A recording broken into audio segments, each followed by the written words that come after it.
Welcome to another deep dive. You know I love to get up high in the mountains, but today we're going even higher. Higher than the mountains. Well, not literally, but we are going to be looking up, straight up. Okay, I'm intrigued. What are we looking at? Cliffs. Crag ecosystems, to be specific. So we're talking about the impact of climbing. Exactly. We're going deep into Chapter 4 of this academic book about outdoor recreation. Sounds interesting. I'm guessing it covers all the ways climbing can impact the natural environment? It does. And, climbers love nature. For sure. But can climbing and conservation really coexist? That's a great question, and one I think the climbing community is grappling with more and more as the sport grows. For sure. So I guess we got to start with the basics. Okay, sounds good. How do the different climbing techniques actually, physically impact the environment? I mean, it's just people clinging to rocks, right? Yeah, well, it might seem simple on the surface, but actually, there are a lot of ways climbing can affect these ecosystems. Just for starters, there are all the different climbing styles. Right. Traditional, sport, bouldering. Yep. Each one has its own kind of environmental things to think about. So break it down for me. What are the key differences between them? Okay. So traditional climbing often involves what's called gardening, Guarding on a cliff. basically. Mm. Climbers remove loose rock and vegetation to make the route safer, kind of like clearing a path, but vertical. Interesting. Then you have sport climbers. With their pre-bolted anchors, right? Exactly. And those bolts get drilled right into the rock, so that has its own set of impacts. Right. Makes sense. And bouldering. Bouldering is different. No ropes, no harnesses, just short, technical climbs close to the ground. Gotcha. So each style interacts with the environment in its own way. But I guess overall, it's got to be a pretty minimal impact, right? We're talking about small groups of people Right. in vast natural areas. It seems like it should be minimal. But, well, the thing is, climbing has become so popular. Yeah, it's exploded. I see new climbing gyms popping up all over the place. It's not just the gyms. Between 2014 and 2015 alone, sport climbing in the U.S., the number of climbers, increased by almost 150,000 people. Wow. That's a lot of new climbers. Okay, so even if each one has a small impact, you add all those people together, that's going to be a lot of impact. Exactly, a classic example of the tragedy of the commons. Yeah, And it's starting to show, especially in fragile crag ecosystems. I see. So where are we seeing this impact? Where is it most obvious? Well, there's trundling, for one. Trundling, what's that? So picture a climber, Huh. high up on a route, and they're knocking off loose rocks and debris to keep people below safe. Hmm. But that process ends up stripping the cliff face bare, makes it harder for plants to grow back. Oh, right. So it's like a mini landslide. You're taking away all the soil and leaving bare rock. Exactly. And then you've got all the footpaths, all those climbers going back and forth to the crag base. They compact the soil, damage roots, leads to erosion. Right, just like those desire paths that cut across lawns, but on a cliff. Exactly. And speaking of erosion, did you read about Harrison's rocks in the book? Yeah. In England, the ground level has been lowered by over a meter because of climber foot traffic. It's incredible. Mm. A meter. Shows you how those small impacts, over time, they really add up. It really does. And it's not just the ground. What about trees? Do climbers impact trees? They do, especially during abseiling. The ropes rub against the bark, and over time, it weakens the trees. They can even get diseases. Ouch. Like giving a tree rope burn. I hadn't thought about that. It's easy to overlook. And you know what else gets impacted? Hit me with it. Lichens. Lichens, those crusty things growing on a rocks. Yep. And they play a really important role. They do. I always thought they were just kind of there. Well, they're the first to colonize bare rock, like pioneers. And, get this, they provide food for certain snails that depend on lichen to survive. Wow. I had no idea. So it's not just the plants, but the creatures that rely on them too. It's all connected. And when climbing reduces lichen cover, it directly affects those snail populations. Like a domino effect. Precisely. And speaking of connections, the chapter also talks about rare plants. Oh, interesting. And it turns out the impact there is a bit of a mixed bag.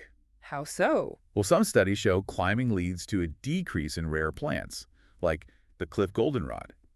The disturbance from climbers makes it harder for them to survive. Makes sense.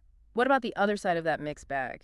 Well, some studies show climbing actually helps certain rare plants. Really? How are climbers planting rare flowers on purpose? No, not intentionally. It's more like accidental gardening.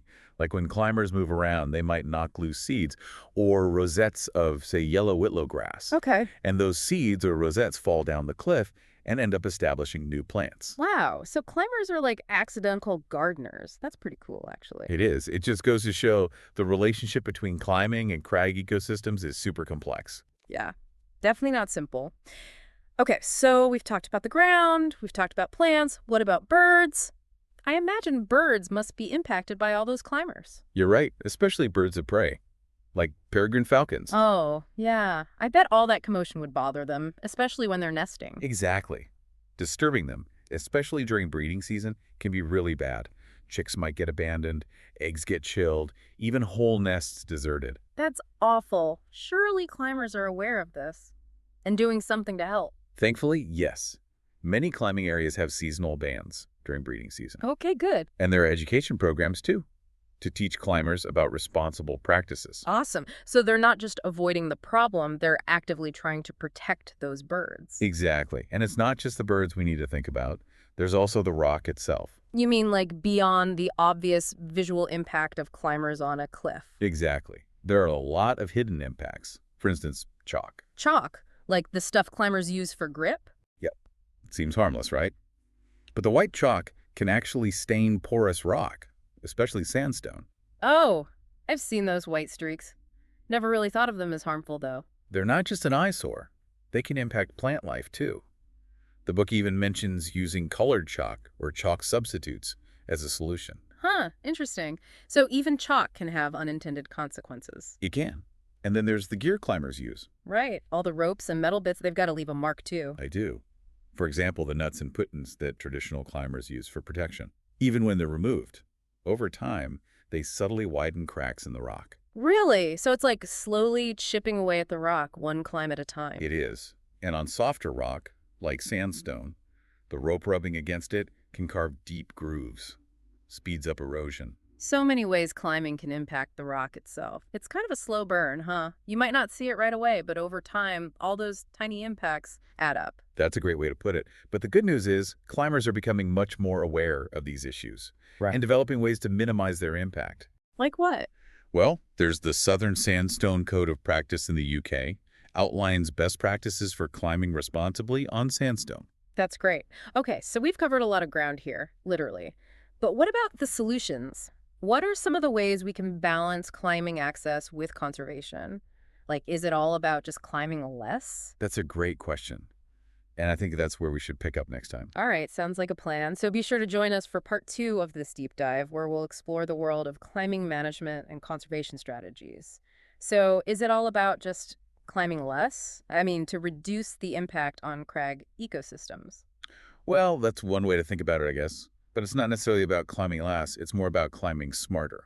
Okay, I like that. Climbing smarter. So what does that actually look like? Like, what are some of the tools in this smart climbing toolkit? Well, remember how we talked about management plans? Yeah. In part 1? Yeah, those big plans that try to, like, balance the needs of climbers with protecting the environment. Exactly. And there's a really good example of that in action at the New River Gorge National River in West Virginia. It's a huge climbing spot. And back in 2005, they put this management plan in place to deal with all the climbers. So what did the plan involve? Did they just ban climbing in certain areas? Not at all. They actually got input from a ton of different people, climbers, climbing organizations, even groups like the Scouts. So it was like a big group effort to figure out how to make climbing more sustainable. Exactly. And the plan had several objectives, like protecting the area's natural and cultural resources, Okay. addressing visitor use, working with the climbing community. It was super comprehensive. That's great. So did they meet those objectives? Were climbers happy with the plan? Well, they gave people options. They had a no-action alternative, which meant things stayed the same. Okay. Then there was a preferred option, which is all about managing climbing, like climber education, outreach, stuff like that. Okay. And the third option, similar, but with more restrictions, like closures during peregrine falcon nesting season. Right, to protect those birds. Exactly. And the National Park Service really emphasized partnership with climbers. They knew they needed buy-in from the climbing community. That makes sense because, I mean, climbers are the ones who are out there using these areas. Exactly. And the book also mentions Devil's Tower. Devil's Tower, the one in Wyoming, it looks like a giant tree stump. That's the one. It's a super iconic climbing spot. But it's also considered sacred by some Native American tribes. Oh, wow. That's a tricky situation. So how did they handle that? Well, in 1995, they implemented this management plan, And they came up with a pretty cool solution. They asked climbers to voluntarily not climb during June. June. Yeah, because that's an important month for tribal ceremonies. So instead of banning climbing outright, they appealed to climbers' respect for the site. Exactly. And it worked. Climbing in June went down by something like 85%. Wow, that's amazing. A win-win for everyone. It really is. But the book says lately there's been an increase in climbing during June. Oh, no, really? So people are starting to forget, or maybe they just don't know about the voluntary closure. Maybe. And there's a worry that if people don't respect it, they might ban climbing altogether. That'll be a shame. It seems like education is really key. It is. But Devil's Tower is just one example. The book highlights successful plans from all over the U.S., like the Wichita Mountains, Joshua Tree, Rocky Mountain National Park. Wow, so this is happening all over the place, not just a few isolated cases. It's a growing trend. And in the UK, the British Mountaineering Council, they're doing similar things. They've got these liaison groups that bring together climbers, landowners, all sorts of people. To figure out how to manage climbing sustainably. Exactly. So there's definitely momentum building. And beyond those big plans, there are all sorts of other things going on, like seasonal restrictions to protect birds, and even things like removing star ratings from guidebooks. Wait, what? Removing star ratings? Why would they do that? Don't climbers want to know which climbs are the best? It seems counterintuitive, I know.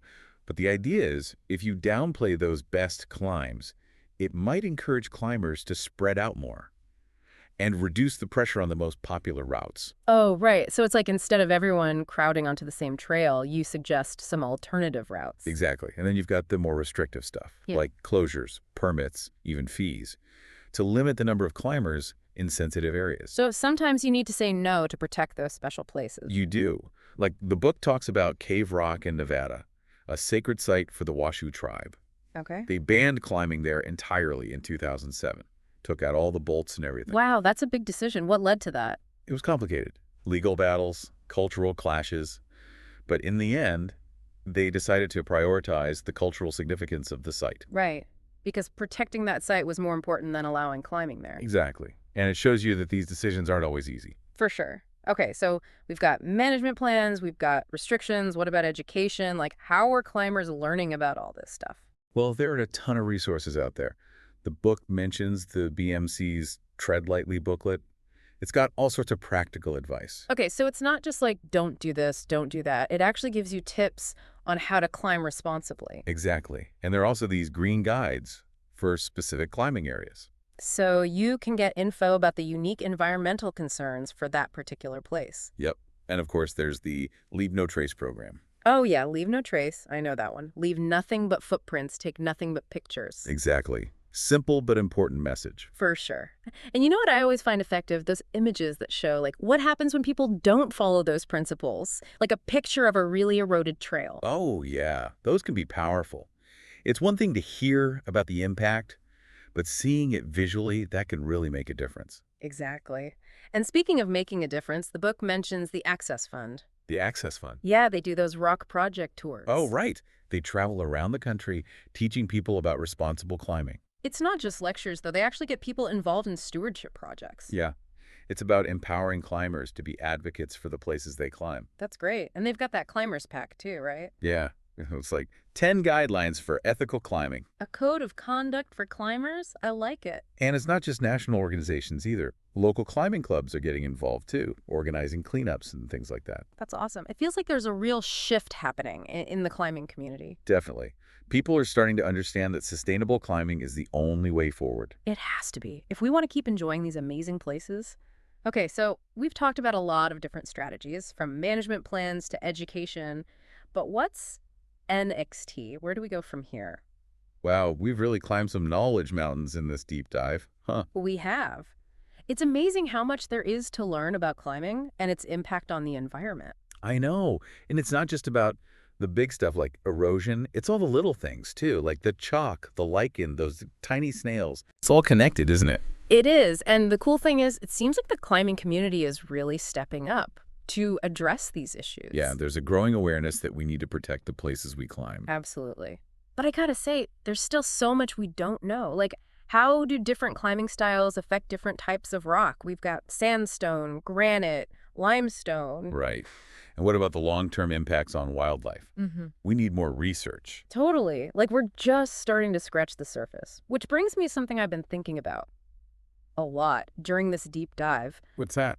It's one thing to talk about the practical steps, right? Like using colored chalk, staying on the trail. But what about the ethics of it all? The ethics? Yeah. Like, we, as climbers, we love to challenge ourselves, push our limits. But how do we balance that with protecting these fragile environments? That's a really good question. It's a question every climber has to wrestle with, I think. Exactly. Where do we draw the line? Yeah. Between our personal enjoyment and our responsibility to the environment? It's not an easy answer, but I think this deep dive has given us all a lot to think about. I agree. Even those seemingly small actions, they can have a ripple effect. And it's not just about climbers either. Right. Hikers, campers, anyone who uses the outdoors. We all have a responsibility. To tread lightly. Leave those places better than we found them. Exactly. And the more we learn, the better choices we can make. So it's a journey, huh? Not a destination. Always learning, always adapting. Couldn't have said it better myself. Well, thanks for joining me on this journey. And to all our listeners, remember, keep learning, keep exploring, and most importantly, keep climbing responsibly.